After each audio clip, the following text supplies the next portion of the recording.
Over the past decade, I've made a lot of mistakes. Some small, some pretty expensive. I've read all the finance books, had my fair share of shopaholic experience, worked in corporate as a department head, invested, saved, overspent, underspent, you name it. And looking back, I wish someone had just sat me down and given it to me straight. Here are the things that actually matter to build wealth and peace of mind in your 20s. So in this video, I'm sharing 11 money lessons I wish I knew in my 20s. These aren't theoretical tips. These are real-life insights that I've picked up from my own experiences. Things I did right and things I definitely got wrong. If you're in your 20s or early 30s, I hope that this list gives you a head start because the financial decisions you make in this decade will echo for years. And if you're already past the stage, that's okay too. There's always time to adjust, reset, and build forward with intention. So let's start with the first lesson.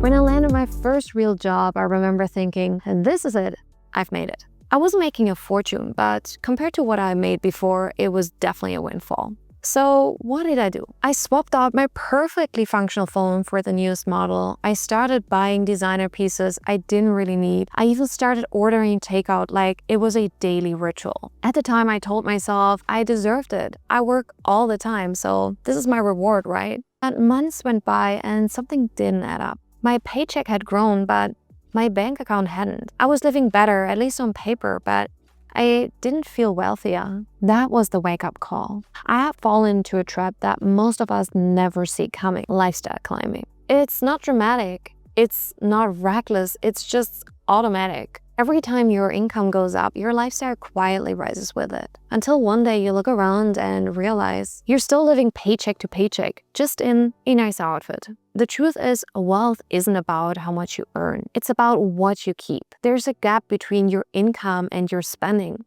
and that gap is freedom. The bigger it is, the more options you have. The smaller it gets, the more trapped you feel, no matter how much you earn. So here's what I do differently now. Every pay raise, every unexpected windfall, I take a small amount to spend on something fun, something that really brings me joy. And then I pretend I never got the rest. I invest it and sit still. I buy myself peace of mind, not another recurring bill, because the goal isn't to look richer. It is to feel freer. But eventually I realized something else. Cutting back only gets you so far. You can downgrade your coffee, cancel your subscriptions, squeeze your budget tighter and tighter, but at some point there's nothing left to cut. And worse, you're still stuck, still stressed, still wondering why wealth feels so far away. That's when it actually hit me. You can't budget your way into wealth. I stopped obsessing over spreadsheets and started focusing on growth, expanding my skills, my income, and my mindset. But here's something that I didn't expect. Even as my income increased, even as the numbers on my bank account started to look better, the fear didn't fully go away. I still second-guessed my decisions. I still hesitated before investing. I still felt like I might mess it all up. So it became very clear to me, I didn't just need more money. I needed something more resilience, more certainty, more trust in myself that I will make the right next move, even when things felt uncertain. Because at some point, it's not just about having the knowledge, but about something else. It's about having the courage to act on it. That's why you need confidence. And that realization actually changed everything for me. There's actually a big difference between knowing about money and feeling capable of managing it. You can watch every finance video, read all the best-selling books, and still feel unsure when it's time to act. Because money confidence isn't built through information, it's built through experience. It's opening that first investment account, even if you only start with $10 a month. It's tracking your spending for the first time, not to shame you, but to actually see clearly. It's making a financial mistake and realizing that the world didn't end. Confidence grows in small, consistent steps. It's not about mastering the market. It's about trusting yourself and making the next right decision. That shift from anxious learner to calm executor is what finally gave me a sense of peace around money. Not because I knew everything, but I knew enough to start. And once that confidence starts to build, something interesting happens. You stop obsessing over just what you know and you actually start showing up. In fact, what I noticed across every career from corporate to entrepreneurship is that the people who rise the fastest and go furthest have something else in common. And it took me a while to realize this.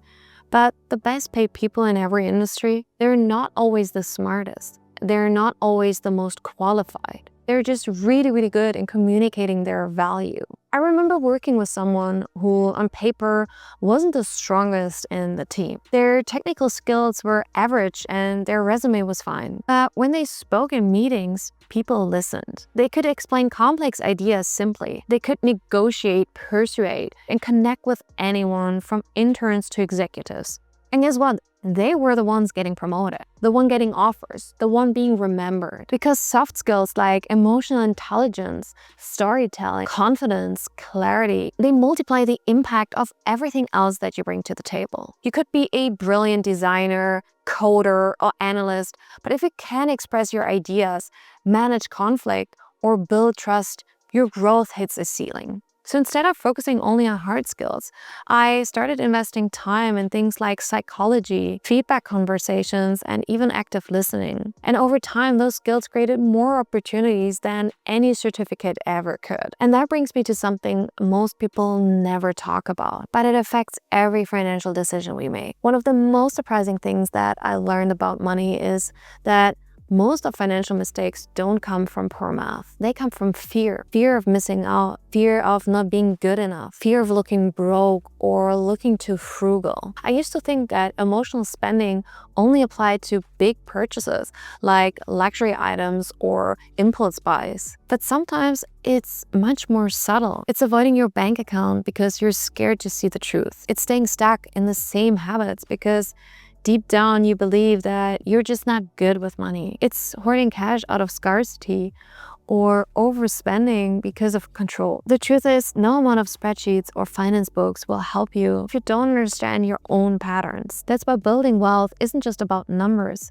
It's about building self-awareness. For me, it started with sporadic journaling, nothing perfect or consistent. But through it, I became crystal clear on what I wanted out of life, what values I stand for, what kind of people do I want around me, and the impact I want to leave behind. Based on that clarity, I used money as a tool to move toward the life that I dreamed of. Not just to survive, but to truly live. It helped me fund life-changing experiences like a semester abroad in California, visiting a friend in Hawaii, landing a job in the Netherlands, and eventually moving to Sweden. Along the way, I also started writing down the beliefs that were holding me back and creating mantras to guide me through the fear. One that stuck with me the most was, you don't get what you want, you get what you need. Whenever the fear crept in, like when I was worrying about not being accepted to the university that I had applied to in California, that mantra reminded me to trust the process. Because once you stop fighting your emotions and start understanding them,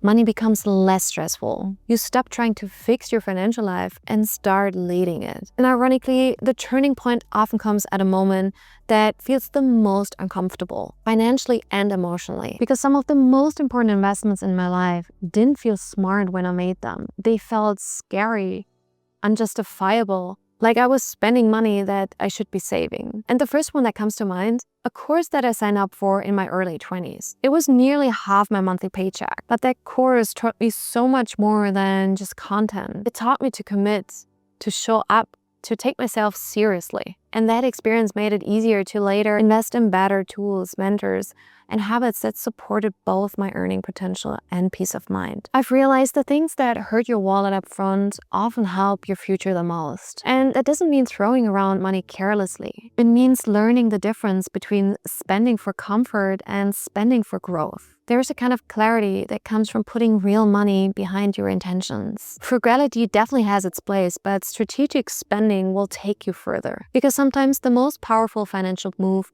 is the one that feels uncomfortable. And speaking of discomfort, there's one hidden cost that most people never factor in. And it's actually not overspending. It's easy to think that the biggest financial risks are the bold moves, investing too early, starting a business, leaving a stable job. But in reality, the most expensive decision is often not doing anything. I've met people who waited 5 years to start investing, still waiting for the perfect time. And this is where most of us get it wrong. When you wait, the cost isn't just what you don't earn. It's what your future could have been. Missed compounding, the experience you didn't gain, the skills you never developed because you hesitated too long. I've made mistakes acting too fast, sure, but I've lost more from moving too slow. In the wealth game, action beats perfection every single time. Because when you delay, you're not playing it safe.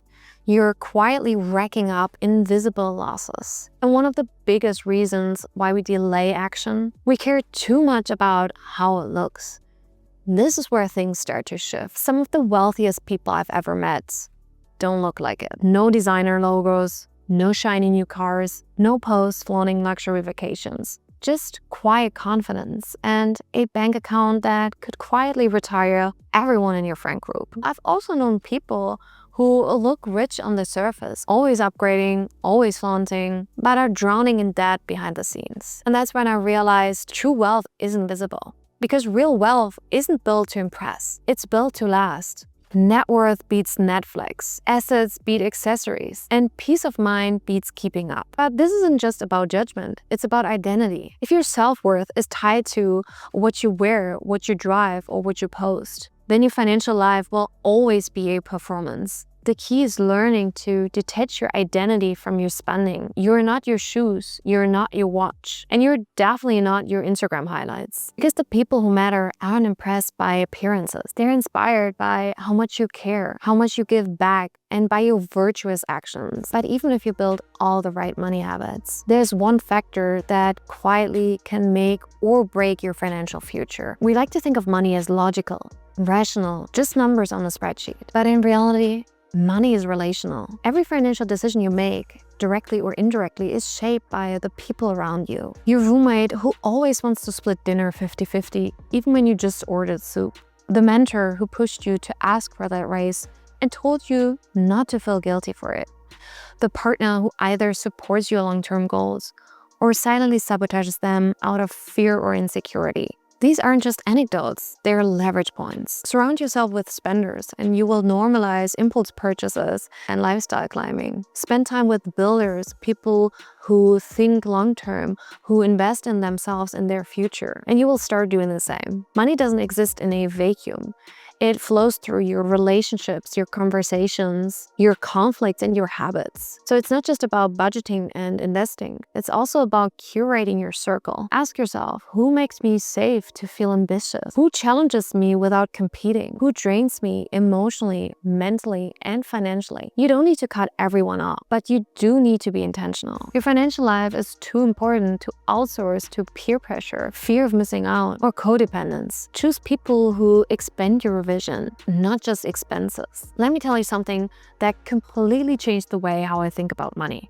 You don't have to hustle for the rest of your life. There's this dangerous idea, especially in very ambitious circles, that wealth is something you have to chase endlessly. But true wealth, it isn't about sprinting until burnout. You only need to get wealthy once if you build it right. Because sustainable wealth isn't created in random spikes of effort. It's built through consistency, automation, and intention. The people who win long-term are the ones that save automatically, invest early and often, even small amounts, build careers or businesses with leverage, and set ceiling on lifestyle growth so their money compounds instead of leaks. They don't confuse movement with progress, and they also don't glamorize burnout. They build the machine and then they let it run. Instead of constantly chasing the next thing, focus on designing a system that earns, grows, and protects your wealth, whether or not you're in the mood to grind. But even if you master all the money skills in the world, there's one thing that can quietly make or break the ability to enjoy it.